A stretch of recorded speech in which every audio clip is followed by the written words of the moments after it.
History on the House floor, and we're not talking about the upcoming impeachment vote. A farm labor bill passes for the first time since 1986. So it's time to bring in our panel for the week. Let's take roll call. KC24 political analyst Jim Veros, and making his debut, conservative talk show host for Citizen Watch on KYOS 1480, Casey Steed, and Fresno State political science professor Lisa Bryant. Welcome one and all. So, ladies first. That means you, Lisa, of course. Thoughts on the USMCA? I mean, we heard from Paul Betancourt, the Farm Workforce Modernization Act passing in the House as well. Was this the Democrats showing the country, hey, we're still trying to work here while we move forward with the impeachment of President Trump? Was that the give and take here?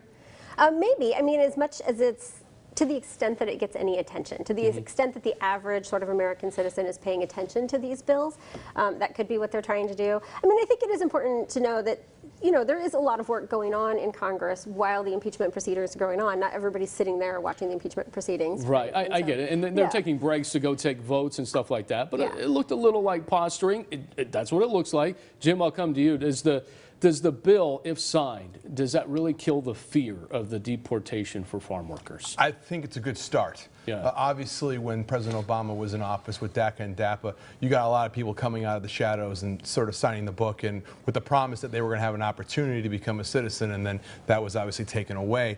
So obviously, you can't keep going back to a certain group and asking for your trust and then there being an issue. So I think it's a good start, but regaining the trust of the people that you're trying to come out of the shadows, it's going to take a little more than just one bill. All right, Casey, I see the wheels turning in your head right now. And really, I asked Paul Betancourt about this. Would it be dead on arrival in the Senate because it's a Republican-controlled? No. No. No, I don't believe so. And again, you know, we've revisited this now, what, 33 years later, because as you said, 1986, Ronald Reagan, the shadow of the Statue of Liberty, bringing people out of the shadows. And we never had any teeth, the enforcement, the I-9, those type of things. So hopefully this time we'll get it right. And, you know, it's good to see that we had this little victory this week when all of the other things going on, and I really think the Democrats needed to bring something. Wait, whose victory was it? Was it the Trump administration? It was both. It was a bipartisan victory. You saw that in the votes. Again, they needed to bring something to the American people to kind of take the mind off the failing impeachment debacle, and I think that this shows that both sides are still interested in this DACA issue. You had an administration that was controlled by one party and they couldn't confront the issue, so at least we have bipartisan going into this. Lisa, would you give the Trump administration some credit here? I don't know. I was going to say, I don't know. Do you want it for the USMCA? Sure. Yes. Yeah, absolutely. I think that the administration gets a lot of credit for that. Okay. I don't know about the Farm Bill. We haven't actually seen an administration response to that yet. Exactly. So, but sure, for the USMCA, I think that there is credit there in terms of for the administration. Great pause. I think the impeachment has allowed camouflage for a lot of people to do a lot of things right now. You know, and I want to get to this because in the same week that we saw Congressman Costa spearheading the Farm Workforce Act here, Esmeralda Soria back here in Fresno receiving a major endorsement from labor leader Dolores Huerta. Jim, I'll come to you. Is that somewhat of a slap in the face of Costa?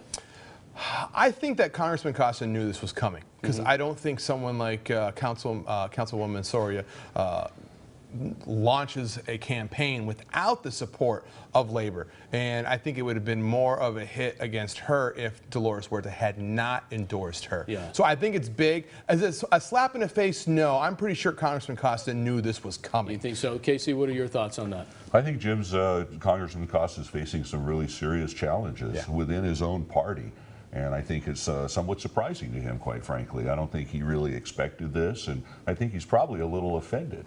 I think he thinks his tenure on the in Congress warrants something, and I think he feels that maybe Esmeralda coming forward at this time is a little premature, especially since he endorsed her for her city council race. Yeah. So, Lisa, how do you look at this? Because Dolores Huerta, she has a lot of that labor backing through the entire Central Valley, not just the district. So how does this play out? I don't think it should be really a surprise. If you look at Huerta's politics and you look at Soria's, they're much more closely aligned. They're both more progressive. Soria is also a woman of color, right? So there's a lot of reasons that Dolores Huerta might want to put her support behind Soria. I mean, at Soria, you know, her parents were farm workers too. She comes from an immigrant farm worker background, and so they have that in common as well. I want to finish with this real quick, guys. We only got about a minute or so, but the general plan you heard from the mayor, where I asked of Jerry Dyer, who says that Clovis and other cities, they roll out the red carpet when it comes to housing. When it comes to Fresno, it's the red tape. Mayor says not true. Your first reaction to that? Yeah, I was actually, it kind of surprised me when I heard him say that on camera. I mean, I think that the mayor, that's obviously a very good position for him to try and defend and say, no, under my tenure as mayor, you know, we've tried to make Fresno a good place to do business and a good place to grow and develop and attract business. So from a political position, if I were mayor, I would say that too. Yeah. Casey, you look at this and you say on the surface, though, still the general plan, does it need to be amended? Affordable housing in Fresno? Well, what's affordable? I mean, $300,000 a unit for affordable housing. I don't know a family, 2 people working that can afford that. And when you talk about infill development, which was really a big part of Fresno's general plan, to have 45% infill development, all you can do is provide the land and the regulatory structure. You can't make people build homes. You can't make people live there. And you have this exodus, this flight out of Fresno to the suburbs, to the outlying areas, Madera, Clovis, some of these even your neck of the woods in Merced. Well, you know, maybe not from Fresno so well, much, yeah. but from the Bay Area, definitely in anticipation. Jim, I asked the mayor, would dwellings for the homeless be part of the amended general plan if they go ahead and do that after the study? Should it? You got to do something. And I remember when Mayor Autry was in office, I know everyone sort of laughed when he had, I think it was 200 or I forget the exact amount of sheds that were built downtown by Chinatown. And everyone sort of scoffed at that, like, oh my gosh. And now you're starting to see other cities building these tiny homes. And I'm wondering if that's something that we need to take a look at. Offering cruise ships for some. Well, I think the tough sheds might be a little bit easier than Carnival Cruises, but I got you. Hang tight, we got a lot more to come.